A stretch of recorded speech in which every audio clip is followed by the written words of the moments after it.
அடுத்ததாக நாங்கள் பார்க்க இருப்பது விஷயயன் பாடங்கள். விஷயயன் பாடங்கள். இவற்றில் முக்கியமான பாடங்கள் மட்டும் உள்ளடக்கப்பட்டு உள்ளன.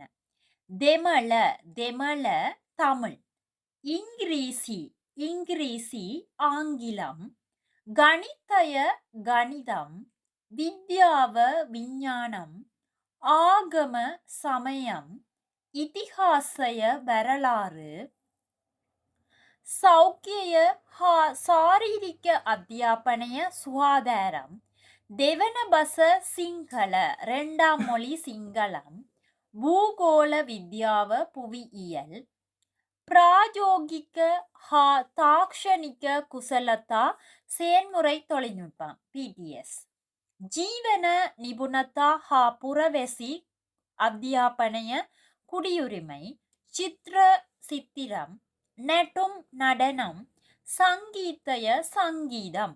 ஆகவே இவை முக்கியமான பாடங்களுக்கான சிங்கள சொற்களாக அமைகின்றது. மேலதிக பாடங்களுக்கான சிங்கள சொற்களை நீங்கள் பரீட்சைக்கான அட்மிஷன் கார்டிலிருந்து பெற்றுக்கொள்ள முடியும். இவை முக்கியமான பாடங்களுக்கான சிங்கள சொற்கள் மட்டுமே இதில் உள்ளடக்கப்பட்டு உள்ளன.